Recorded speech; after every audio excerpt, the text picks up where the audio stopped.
لبيك اللهم لبيك لبيك لا شريك لك لبيك। আল্লাহর নৈকট্য লাভের অন্যতম ইবাদত পবিত্র হজের দিন আজ। লাব্বাইক ধ্বনিতে মুখরিত আরাফাতের ময়দান। নবীজির ভাষায় এই ময়দানে অবস্থানের নামই হজ। তাই এটি না করলে হজই আদায় হয় না। পৃথিবীর নানা প্রান্ত থেকে আগত লাখ লাখ মুসল্লির প্রত্যেক জনই আজ আরাফার ময়দানে অবস্থান করছেন। আরাফার দিন এমন এক ঐতিহাসিক দিন যেদিন হযরত আদম আলাইহিসসালাম ও হাওয়া আলাইহিসসালাম আরাফাতের ময়দানে পুনর্মিলিত হয়েছিলেন। আর এই ময়দানেই নবীজি হিজরতের 10ম বছরে উপস্থিত লাখো সাহাবীর সামনে দিয়েছিলেন বিদায় হজের ঐতিহাসিক ভাষণ, যেখানে তুলে ধরেন মানবাধিকার, নারীর অধিকার, জীবন মর্যাদা ও ইসলামী ভ্রাতৃত্বের ঘোষণা। আজকের এই পবিত্র দিনে তওবা, কান্নাকাটি আর দোয়ার মধ্য দিয়ে কাটাচ্ছেন হাজিরা। কেউ দাঁড়িয়ে, কেউ বসে, কেউ বা দুহাত উঁচু করে প্রিয়জনদের জন্য দোয়া করছেন।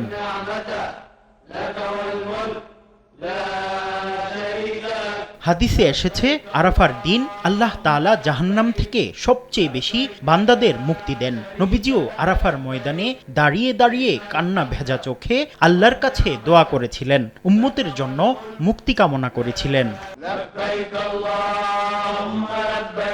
এবছর পবিত্র হজ ঘিরে সৌদি সরকার নিয়েছেন অত্যাধুনিক সব ব্যবস্থা। তীব্র গরম থেকে বাঁচতে কৃত্রিম বৃষ্টির পানি ছিটানো, পান করার জন্য মসজিদে নামিরার পাশে অসংখ্য কলের ব্যবস্থা ও নিরাপত্তা জোরদার সহ কৃত্রিম বুদ্ধিমত্তা ব্যবহার করা হয়েছে।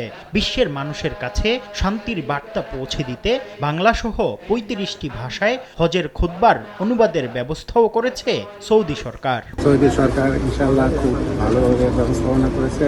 সেই ভাবে আমরা উপস্থিত আমরা খুবই আলহামদুলিল্লাহ। এবছর হজ ব্যবস্থাপনা অনেক ভালো এবং আমরা সকল হাজি আলহামদুলিল্লাহ খুব সুন্দরভাবে হজ করতে পারতেছি আলহামদুলিল্লাহ। সূর্যাস্ত পর্যন্ত হাজিরা দোয়া ইস্তেগফারে অবস্থান করবেন ঐতিহাসিক আরাফাতের ময়দানে। এখানেই জোহর ও আসর নামাজ একসঙ্গে আদায় করবেন। এরপর রওনা হবেন মুজদালিফার উদ্দেশ্যে, যেখানে রাত কাটাবেন খোলা আকাশের নিচে। সেখানে একসঙ্গে আদায় করবেন মাগরিব ও এশার নামাজ। ভোর হলে নিবেন জামারাতে যাওয়ার প্রস্তুতি। সেখানে গিয়ে তারা শয়তানকে পাথর মারবেন। আজই ইসলামী বর্ষ গণনার সবচেয়ে গুরুত্বপূর্ণ দিনগুলোর একটি 9 জিলহজ, প্রেমময় ইবাদত হজের দিন। এদিন হাজিরা আল্লাহর কাছে মন খুলে দোয়া করেন, হৃদয়ের সব আকুতি মিনতি জানিয়ে আল্লাহর কাছে ফরিয়াদ করেন। এদিন মসজিদে নামিরা থেকে হজের খুতবা দেয়া হয়। খুতবার পরই বিশ্ববাসীর কল্যাণ কামনা করে দোয়া করেন। এরপরই হাজিরা রওনা হন মুজদালিফার দিকে।